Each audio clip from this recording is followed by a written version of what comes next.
नमस्ते, मैं Kiran Kumari government polytechnic college Bikaner के इलेक्ट्रिकल डिपार्टमेंट से। इससे पहले हमने ये न्यूमेरिकल देखा था। इसके 200 पॉइंट जो थ्योरी के थे वो हमने इसमें देखे थे। ठीक है, अब हम इसका बनाएंगे रूट लोकस डायग्राम। तो देखो डायग्राम जो बनाएंगे हम कैसे बनाएंगे, सारे हमने पॉइंट्स ले लिए, अब बनाते हैं इसका डायग्राम। तो डायग्राम बनाने के लिए हम पहले इसको क्या करते हैं, एक्सिस बनाते हैं। ये मैं थोड़ा नीचे लिख दे रही हूँ। यहाँ पे क्या है, number of root locus branches infinity है, मैं सीधा ये 3 लिख देती हूँ। ठीक है, पॉइंट नंबर 10 है तो मैं थोड़ा यहाँ नीचे लिख देती हूँ, J omega is equal to plus minus का J4। ठीक है, थोड़ा स्पेस मिल जाए अपने को इसमें। अब डायग्राम बनाते हैं। तो देखो डायग्राम बनाने के लिए इसको हम बोर्ड को डिवाइड करते हैं। ये क्या हो गई, रियल एक्सिस सिग्मा, और ये कौन से हो गए, जे ओमेगा एक्सिस। ठीक है, अब इस पे हम थोड़ा टेढ़ा बनूंगा। ठीक है, अब यहाँ पे ये क्या है, s equal to 0, s equal टू जे ओमेगा बोल दो या s बोल दो या जे ओमेगा बोल दो, एक ही बात है। ठीक है, तो रियल एक्सिस पे वैल्यू कितनी होगी, यहाँ पे हमने मान लिया, यहाँ पे क्या है -1, यहाँ पे हमने मान लिया s इक्वल टू -2, यहाँ मान लिया s इक्वल टू -3, यहाँ मान लिया हमने s इक्वल टू -4, यहाँ मान लिया हमने s इक्वल टू -5, और ये सो ऑन करके कहाँ तक जा रही है आगे, इनफाइनाइट। ठीक है, इधर भी इनफाइनाइट, इधर भी इनफाइनाइट, इधर भी। ठीक है, अब यहाँ पे हम ऊपर नीचे मान लेते हैं। तो ये देखो, ये मान लिया प्लस का 1J, ये प्लस का 2J, ये प्लस का 3J, ये प्लस का 4J, ये प्लस का 5J। ठीक है, इसी तरीके से हम नीचे देख लेंगे। ये प्लस माइनस का 1J, ये माइनस का 2J, या J आगे पीछे कहीं पे भी लिखो, कोई फर्क नहीं पड़ता, ऊपर सब बाद में लिखा, यहाँ पे भी बाद में। ये हो गया माइनस का 3J, ये माइनस का 4J, और ये हो गया माइनस का 5J। ठीक है, अब हम क्या करते हैं, पॉइंट नंबर 1 तो सबसे लास्ट में पता चलेगा। अब चलते हैं हम पॉइंट नंबर 2 से। ठीक है, बनाते हैं नंबर ऑफ पोल्स। पोल्स जहां पे भी है उसकी जगह क्रॉस लगा देंगे। पहला पोल कहां है, s इक्वल टू 0, तो s इक्वल टू 0 कहां है, यहाँ पे, तो यहाँ पे क्रॉस बना दिए, ये हो गया पोल। और जहां पे भी पोल होता है वहां पे क्या होगा, k की वैल्यू क्या थी। फिर दूसरा पोल कहां है, s इक्वल टू -4, तो s इक्वल टू -4 यहाँ पे, ये दूसरा -4, और k की वैल्यू यहाँ पे क्या होगी, 0। जहां पे भी पोल होगा वहां पे k की वैल्यू क्या होगी, 0। तीसरा पोल का है s इक्वल टू -5 पे, ये हो गया s इक्वल टू -5 पे, और k की वैल्यू वहां पे क्या होगी। ठीक है, ये तीनों पोल दर्शा दिए हमने। क्या कोई यहाँ पे 0 है, नहीं है, तो दर्शाने की जरूरत। ठीक है, पॉइंट नंबर 2 हो गया। फिर point number 3, k equal to 0 से स्टार्ट होगा और k इक्वल टू इनफाइनाइट के लिए पोल 0 पे खत्म हो जाएगा। तो यहाँ पे पोल तो है 0 है नहीं, तो मतलब क्या हो गया, इनफाइनाइट पे। तो उतनी ब्रांचेस कहां से दी जाएगी, इनफाइनाइट। अभी हम सीधा चलते हैं पॉइंट नंबर 6 पे, सेंट्रोइड। सेंट्रोइड यहाँ पे कहां पे, सेंट्रोइड है -3 पे, यानी इस पॉइंट पे क्या है, centroid sigma a is equal to -3। यहाँ पे क्या है, सेंट्रोइड। और सेंट्रोइड पे क्या करते हैं हम, सेंट्रोइड के ऊपर हम बनाते हैं एसिम्प्टोट। और एसिम्प्टोट कितने एंगल पे बनाते हैं उसके लिए हम चलते हैं पॉइंट नंबर 5 पे। कितने एंगल पे, पहला एसिम्प्टोट 60 डिग्री पे, दूसरा एसिम्प्टोट 180 डिग्री पे, तीसरा एसिम्प्टोट कहां पे बनेगा, 300 डिग्री पे। कहां पे बनाते हैं, सेंट्रोइड पे। तो ये हो गया हमारा सेंट्रोइड, और इस पे क्या बनाएंगे, पहला एसिम्प्टोट 60 डिग्री पे, तो बनाओ, ये लगभग 60 डिग्री इस तरीके से, इधर 60 डिग्री लगभग इस तरीके से। ठीक है, एसिम्प्टोट जो है मैं बना रही हूँ रेड पेन से।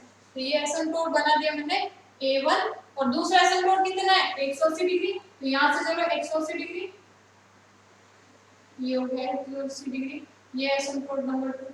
ये 60 डिग्री पहला ये 60 डिग्री, ये 180 डिग्री और ये 300 डिग्री। ठीक है, आया समझ में? ये तीनों हमने एसिम्प्टोट बना दिए, एसिम्प्टोट नंबर 1, एसिम्प्टोट नंबर 2 और ये हो गया एसिम्प्टोट नंबर। ठीक है, फिर point number 7 break away point कहां पे होगा? ब्रेक अवे पॉइंट निकालने से पहले हमने देख लिया पॉइंट नंबर 4 देखना है। पॉइंट नंबर 4 बताना भूल गए कि कोई भी पॉइंट है रियल एक्सिस पे वो रूट लोकस पे लाई कब करेगा। मान लिया ये पोल है, ठीक है, इसके बाद में यानी यहाँ पे अगर कोई भी इस एरिया में अगर कोई भी पॉइंट है तो वो रूट लोकस पे लाई करेगा कि नहीं करेगा, वो कैसे पता करेंगे हम? अगर इस इधर इस पॉइंट से यानी यहाँ पे मान लिया कोई भी पॉइंट यहाँ पे, अगर उससे राइट हैंड साइड में नंबर ऑफ पोल्स और जीरोस का सम क्या है, अगर ऑड है तो लाई करेगा। तो कितने पोल? 1 2 3, जीरो तो है ही नहीं, तो कितने? 3, तो 3 नंबर क्या है? एक ऑड नंबर है, तो यहाँ पे एग्जिस्ट करेगा। तो एग्जिस्ट करेगा उसके लिए मैं ब्लैक पेन से डैश बना रही हूँ, यानी यहाँ पे अगर कोई भी पॉइंट होगा तो वो एग्जिस्ट करेगा। ये बना ये क्या है? यहाँ पे अगर कोई भी पॉइंट है तो वो एग्जिस्ट करेगा। फिर अपन चलते हैं इस एरिया के, इस पोल से इस पोल के बीच के एरिया के अंदर, वहां पर अगर कोई भी पॉइंट है वो रूट लोकस पे लाई करेगा कि नहीं करेगा? तो देखो इससे राइट में कितने पोल है उसका सम क्या होना चाहिए? ऑड। तो कितने? इधर से 1 2, 2 है तो 2 क्या है? इवन नंबर, तो यहाँ पे एग्जिस्ट नहीं करेगा, उसको मैं ब्लू डैश से बना रही हूँ, ब्लू नॉट एग्जिस्ट। ठीक है, उसके बाद में सॉरी यहाँ नहीं, इस साइड में यहाँ पे देखो यहाँ के बाद 2 है ना, 1 और 2, तो यहाँ पे एग्जिस्ट नहीं करेगा। ठीक है, उसके बाद में हम चलते हैं फिर से, अगर यहाँ इस पोल से इस पोल के बीच में कोई भी पॉइंट है वो एग्जिस्ट करेगा कि नहीं करेगा? तो उससे राइट हैंड साइड में पोल का सम देखो कितना? 1 1 है ऑड नंबर, तो यहाँ पे इस पोल से इस पोल के बीच में सारे के सारे पॉइंट पे रूट लोकस पे सारे पॉइंट रूट लोकस पे एग्जिस्ट करेंगे, यानी ये मैंने बना दिया एग्जिस्ट के लिए मैंने ब्लैक पेन यूज करा। ठीक है, एग्जिस्ट। अब देखो पॉइंट नंबर 7 पे मैंने पॉइंट नंबर 4 बाद में क्यों बताया, क्योंकि पॉइंट नंबर 7 आपको अच्छे से समझ में आए। पॉइंट नंबर 7 के अकॉर्डिंग 2 पॉइंट है, कौन सा? एक पॉइंट है माइनस का 1.41 पे, दूसरा पॉइंट है माइनस का 4.5 पे। अब इन दोनों ये दोनों पॉइंट में से कौन सा पॉइंट है वो जो रूट लोकस पे एग्जिस्ट कर रहा है? तो ये देखो जो ब्लैक वाले डॉटेड एरिया में है वो मतलब वो क्या एग्जिस्ट कर रहे हैं, जो ब्लू डॉटेड में वो एग्जिस्ट नहीं कर रहे हैं। तो देखो ये पॉइंट क्या है? माइनस का 1.41, वो कहां से एग्जिस्ट हो? 1.41 लगभग कहां? ये क्या है? 1.41 लगभग कहां पे करेगा? यहाँ पे। तो इस पॉइंट में एग्जिस्ट कर रहा है, देखो ब्लैक वाली है तो एग्जिस्ट कर रहा है, यानी ये एग्जिस्ट कर रहा है, तो यही हमारा क्या होगा? Break away point. लेकिन फिर भी दूसरा चेक कर लेते हैं, दूसरा क्या है? माइनस का 4.52, 4.52, तो ये 4 है ये 5 है, तो 4.52 लगभग यहाँ है, और ये क्या है? देखो ब्लू में क्या है? नॉट एग्जिस्ट, यानी ये वाला पॉइंट एग्जिस्ट नहीं करेगा। तो हमारा ब्रेक अवे पॉइंट क्या हो गया? ये हमारा क्या हो गया? Break away. क्लियर? तो ये हमारा इसमें हमने ब्रेक अवे पॉइंट दर्शा दिया। वो कहाँ पे है? ये मान लिया ये ब्रेक अवे पॉइंट है, और ये इस पे की वैल्यू क्या है? इसकी वैल्यू माइनस का 1.47। ठीक है, ब्रेक अवे पॉइंट में क्या होता है? रूट लोकस ब्रांचेस ब्रेक होती है, टूट जाती है और दूसरी जगह चली जाती है। तो देखो ये हो गया पॉइंट नंबर 7। फिर पॉइंट नंबर 7 के बाद में पॉइंट नंबर 9 सॉरी 8 नंबर पे क्या था? रूट लोकस ब्रांच जो है वो क्या होगी? उसका एंगल ऑफ, अगर पोल सिंपल पोल है तो उसके लिए एंगल ऑफ डिपर्चर कितना होगा? 0 या 180। तो देखो ये वाला पोल हम कंसीडर करते हैं, ठीक है, तो उसके लिए रूट लोकस ब्रांच के इक्वल टू 0 से यहां से पोल से शुरू होगी और कहां पे जाएगी? इनफाइनाइट की तरफ। तो इसमें मैं जो रूट लोकस ब्रांचेस बना रही हूं मैं बना रही हूं ब्लैक पेन से। तो ये जो हमारा क्या है? एक रूट पोल से शुरू हुई और एसिम्प्टोट अलोंग, देखो यही पे एसिम्प्टोट है, इसी के अलोंग क्या जाएगी? इस तरीके से जाएगी। तो ये एंगल कितना है? यहाँ से इस तरीके 180 डिग्री, तो एक पोल के लिए एंगल ऑफ डिपर्चर कितना हो गया? 180 डिग्री। फिर दूसरा पोल लेते हैं, दूसरे पोल के लिए यहाँ से पोल से रूट लोकस ब्रांच शुरू हुई तो यहाँ पे एंगल, यही पे एंगल कितना हो गया 0 डिग्री। तो जो शुरू हुई यहाँ से इस तरीके से जा रही यहाँ तक गई, ठीक है। अब इसके बाद में ब्रेक होगी, ब्रेक होकर किधर जाएगी, ब्रेक होकर के ये इमेजिनरी एक्सिस पे कहां पे क्रॉस कर गई 4.47, तो लगभग यहाँ पे कर, इधर भी 4.47 यानी लगभग यहाँ पे कर, तो यहाँ से ब्रेक हुई और ये कहां पे गई 4.47, और इसके बाद में ये क्या हो गया, इसके पैरेलल चलेगी। क्लियर। वैसे इस पोल से k इक्वल टू 0 के लिए शुरू हुई रूट लोकस ब्रांच और यहाँ ब्रेक हुए पॉइंट पे ब्रेक हुई और ये चली गई कहां पे एसिम्प्टोट के अलोंग इनफाइनाइट पे चली। हमने कहा था ना तीनों ब्रांचेस इनफाइनाइट पे होगी, क्यों, क्योंकि तीनों के तीनों 0 कहां पे इनफाइनाइट पे। तो ये हो गई रूट लोकस ब्रांच नंबर 1, ये हो गई रूट लोकस ब्रांच नंबर 2, ये हो गई रूट लोकस ब्रांच नंबर 3, जो कि कहां पे जा रही है, k इक्वल टू इनफाइनाइट के लिए infinite, k equal to infinite. अब देखो यहाँ पे तो तुमको एसिम्प्टोट ये रेड कलर से जो दिख रहे हैं पर इसके अलावा जा रही है, लेकिन ये क्या है, इस वाले में दिख नहीं रही, ये रेड लाइन यहीं पे है, ये क्या है, इस पे ओवरलैप है रेड और ब्लैक, इसलिए आपको दिख नहीं रही, ठीक है। तो ये हमारा क्या बन गया, रूट लोकस डायग्राम बन गया। आया समझ में। अगर इसमें कोई भी दिक्कत है तो आप इसमें पूछ सकते हैं कमेंट करके। तो ये क्या हो गया, इसके लिए रूट लोकस डायग्राम बन गया। तो इस तरीके से रूट लोकस डायग्राम बनाए जाते हैं। तो ये क्या था, एक टाइप का न्यूमेरिकल था, इसके लिए हमने रूट लोकस डायग्राम बनाया। ये इसके अंदर एक और टाइप का होता है, वो हम क्या करेंगे नेक्स्ट क्लास में पढ़ेंगे, ठीक है। तो आज हमने ये क्वेश्चन देखा, इसके लिए ये रूट लोकस डायग्राम बना। अब देखो लास्ट पॉइंट क्या बचता है हमारा, पॉइंट नंबर 1। हम क्या बोलते हैं कि जो ये रूट लोकस है डायग्राम वो रियल एक्सिस की सिमेट्री है।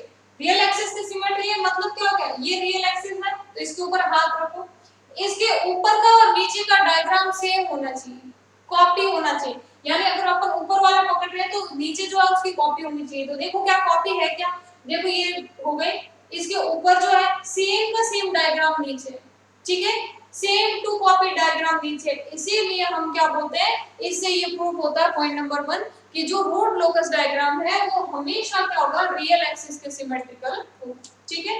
तो इनसे काफी सारे ऑब्जेक्टिव क्वेश्चंस बन सकते हैं। जैसे सिंपल सा है इसका एक फर्स्ट ऑब्जेक्टिव क्वेश्चन तो यही हो गया कि रूट लोकस जो डायग्राम है वो किसके सिमेट्रिकल होता है, रियल एक्सिस के या j ओमेगा x। देखो ये क्या हो गई, ये वाली रियल एक्सिस और ये क्या हो गई j ओमेगा x।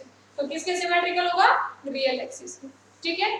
उसमें आपको क्वेश्चन में सिंपल से क्वेश्चन पूछ सकते हैं कि सेंट्रोइड क्या होता है, सेंट्रोइड का फॉर्मूला क्या होता है, एसिम्प्टोट क्या होता है, एसिम्प्टोट क्या होती है स्ट्रेट लाइंस, एसिम्प्टोटिक एंगल क्या होता है तो 2k + 1 * 180 degree upon p - j।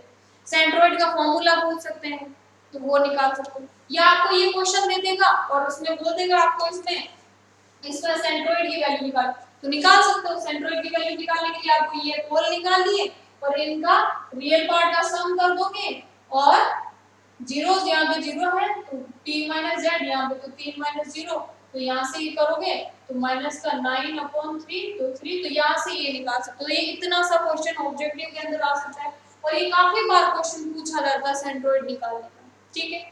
फिर आपसे पूछ सकते हैं इसके अंदर कि अगर आप क्या कर रहे हो, अगर आप ले रहे हो एक सिंपल पोल तो उसके लिए एंगल ऑफ डिपर्चर कितना होगा, तो 0 और 1 या 180 डिग्री। अगर आप एक सिंपल 0 ले रहे हो तो उसके लिए एंगल ऑफ अराइवल कितना होगा, तो कितना होगा 0 और 180 डिग्री। अब बोलते हैं कि ब्रेक अवे और ब्रेकिंग पॉइंट कैसे निकाल सकते हो, तो dk/ds = 0 रख के कैरेक्टरिस्टिक इक्वेशन से उससे निकाल सकते हो।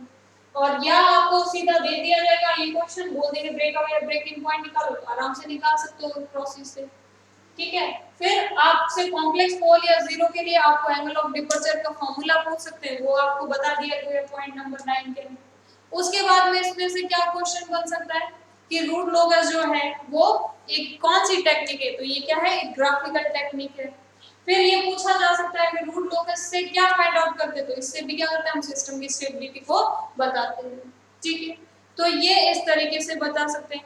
ये पूछ लेगा अगर कोई भी पॉइंट है वो रूट लोकस, रियल एक्सिस में कोई भी पॉइंट है वो रूट लोकस पे लाई करेगा कि नहीं करेगा, तो उसका आंसर क्या होगा, अगर कब लाई करेगा, जब उस पॉइंट से राइट हैंड साइड में नंबर ऑफ पोल्स और जीरोस का सम जो है वो क्या है, एक ऑड नंबर है, तो एग्जिस्ट करेगा। तो यहाँ से हम ये सारी चीजें इस तरीके से इसके ऑब्जेक्टिव क्वेश्चंस भी बन सकते हैं। तो ये हमने इस न्यूमेरिकल के लिए हमने रूट लोकस डायग्राम बनाया। ठीक है, नेक्स्ट क्लास में हम इस एक अलग तरीके का रूट लोकस क्वेश्चन लेंगे और उसका रूट लोकस डायग्राम बनाएंगे।